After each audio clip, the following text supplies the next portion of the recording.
घरातला पसारा आवरता आवरता अनुचे लक्ष हे घड्याळाकडे गेले. अगं बाई, आता तर 5 वाजले आहेत. अभय हा ऑफिसमधून येण्याची वेळ झाली होती. तासभरामध्येच तो घरामध्ये येईल आणि अनु अनु म्हणून सर्व घर डोक्यावरती घेईल. हा एका मुलाचा बाप झालाय, पण अजून याचे पोर पण संपत नाही. सगळ्या गोष्टींसाठी मी याच्या पुढे नेहमी लागत आहे. सासूबाई कधी कधी मस्करी करतात की लेकरू आता समजूतदार व्हायला लागलं आहे, पण त्याचा बाप अजून लहानच होत चालला आहे. आज त्यांच्या लग्नाचा वाढदिवस होता.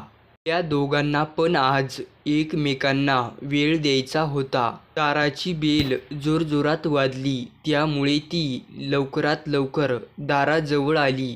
तिला वाटलं अभयच असणार, कारण अशी बेल वाजवतो फक्त हा अभयच.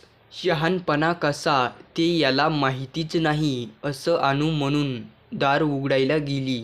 दार उघडताच अनुला तो म्हणाला, अगं अनु, किती वेळ झालं मी दार वाजवत आहे. तू कुठे गेली होतीस? अनु त्याला म्हणाली, अरे थोडा मोठा श्वास घे, मी थोड्याच वेळात येणार होते. एवढं आल्या आल्या तू ओरडा का करायला लागला आहेस? अरे हा फ्रेश होऊन येईपर्यंत अनुने चाय बनवला. अनुने त्याला आवडेल असा चहा बनवला आणि त्याच्यासोबत त्याला बिस्किट पण खायला दिले.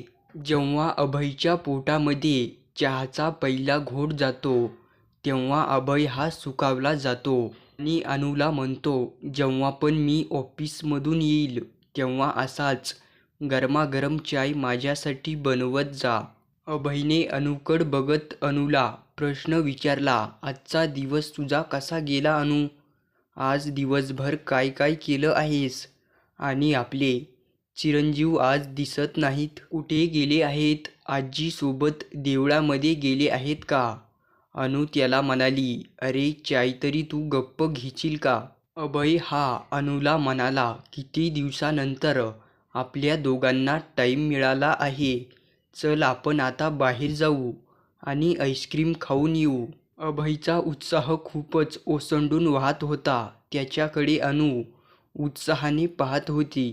अनुने मनात विचार केला, अभय तर लग्नानंतर सुद्धा असाच होता आणि लग्न झाल्यावर सुद्धा अजून असाच आहे.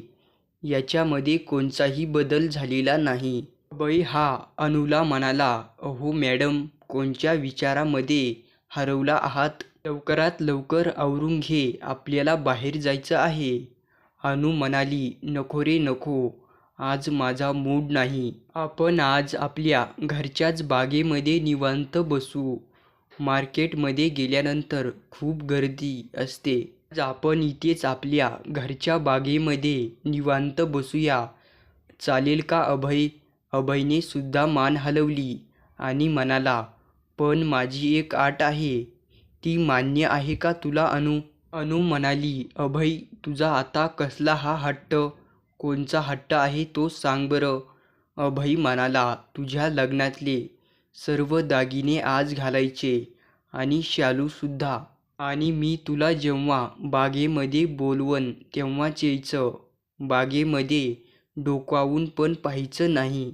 अनु अभयला म्हणाली, अभय, आता त्याची काय गरज आहे? अभय म्हणाला, अनु, आज तुला माझी गोष्ट ऐकून घ्यावा लागेल. मला तुला जेव्हा तू पहिल्यांदा होतीस ते पाहायचं आहे, तुझं रूप.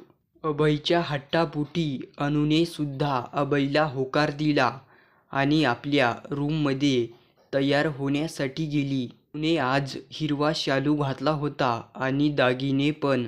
अनुला एक एक दागिना घालताना आपल्या लग्नाची आठवण येत होती. अनुने आपलं सर्व तयार होऊन ती देवासमोर नमस्कार करायला गेली. अनु आता बागेकडे जाणारच होती, तेवढ्यात अभय पण तिथे आला.